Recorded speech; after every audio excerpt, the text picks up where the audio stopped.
Tell me if this sounds familiar. A new massage client comes to see you. You greet them with a smile. You treat them amazing. You give them a great massage. Then when they're going to pay you, you ask them, do you want to rebook? And then they look at you, they think for a while and they say, let me check my schedule. I'll get back to you. It's not a good feeling, is it? Especially knowing that they need to come and see you again. You know it because you're the expert, and yet you've given them a yes or no answer. Do you want to come back? That is the worst thing you can say at the end of a massage when you want them to rebook. And I'll explain what you should be doing in this video. So as I mentioned before, what you're doing here when you're giving this question, do you want to rebook? You're giving them two options, yes or no. So you're basically getting a 50% chance whether or not they'll come back or not. And you can't run a business on a 50% chance your client will come to see you again. So what should you do? Okay, I'm going to give you the lead up from not just the rebooking question. I'm going to share with you a lot of things that are going to help you before you get to the end question and then the question you should be asking. Okay, so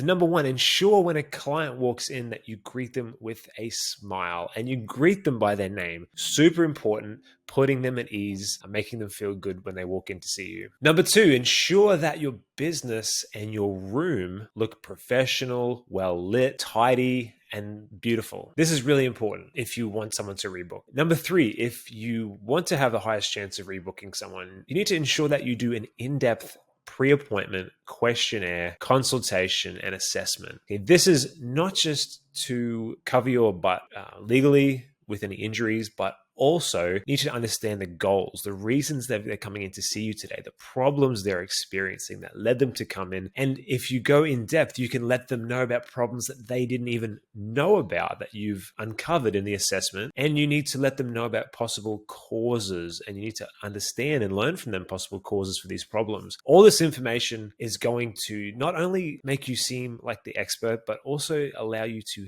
help your client long-term when we create a treatment plan, which I'm going to talk to you about in a second. Number four is after you do the consultation and the assessment, you need to let the client know about any issues that you've found and the causes for the issues. And here's a key point. After you've done this and you've explained all this, I find it's critical to let the customer know something like this, like, based on what we've found today, I'm going to help you as much as I can today in this session. But because it seems like these issues have developed over a long period of time and they're not just surface level issues, there's a really high chance I'm going to have to see you multiple times to get this sorted. Just something like that, right? What's called your pre-framing your customer with the truth that they are going to have to see you more than one time, because how much can you really help a client if you only see them once? The truth is not much. So you're only telling them the truth, but there's something that the customer might not have thought about or they didn't know, okay? And you're the expert. You've seen their problems. You've quote unquote diagnosed them. And now you are letting them know the truth about the treatment. Next is during the massage, it's important that you draw your client's attention to the problem areas that you find, okay? And then reiterate that you will need more time to fully help your client, okay? And with all these things I'm saying, guys, you have to be honest and truthful with all this stuff. You can't just make this stuff up. It has to be truthful. But 9 times out of 10, a person comes to see you, they've got problems with their stress or muscular issues. It ain't gonna be fixed in one problem. They're probably hunched over at a desk all day. They've got bad posture, they're stressed out, whatever the problem is, right? It's something that needs time to be fixed. And you're the person to help them with that. You just need to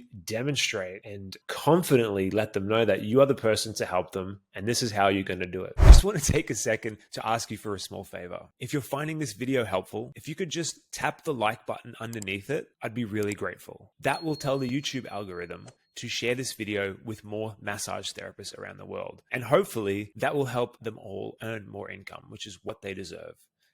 Thanks for helping. Next is after they've got change, you want to go back through with them the problems that you found. You want to recap everything. So they're already pre-framed knowing that they're going to have to come back when they get asked about the rebooking. And then finally, when it comes time for the rebooking, you can bring out the treatment plan that you've either written down or you've already spoke to them about. And instead of asking, do you want to rebook again? Instead, simply say confidently, so I'll need to see you again in 2 weeks' time. Does this time work good for you or not? And so you're giving them an option, but it's not an option of would you like to rebook or not? It's an option of does this time work good or another time? But you're not giving them the option of not rebooking or not. Now, there is still a chance that they will say something like, I need to check my work schedule, I'm not sure. It's not going to give you a 100% rebooking rate, but I guarantee you, and if you think about all those things I've just spoke about, you would agree with me that doing all that is going to give you a much higher chance of rebooking than if you just say, would you like to rebook or not? So to handle an objection like that, I'm going to leave that for a different video because that's a whole other thing, handling objections. But I just wanted to go over with you what not to say.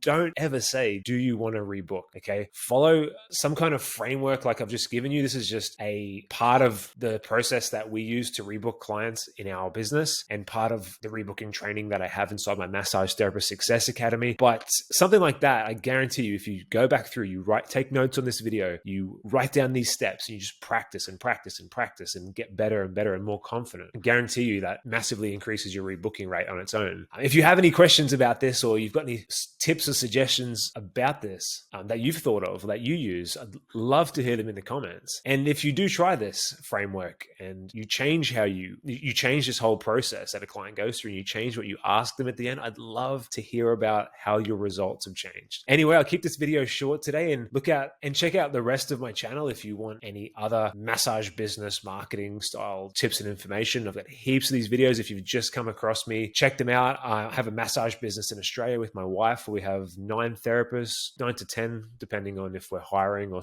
we have 9 therapists, and I make these videos just to help other therapists because I believe that the more knowledge in business and marketing that therapists have, they can have more of an impact in their communities, and we can help our communities and people feel better. So anyway, I'll see you in the next video and have a great day.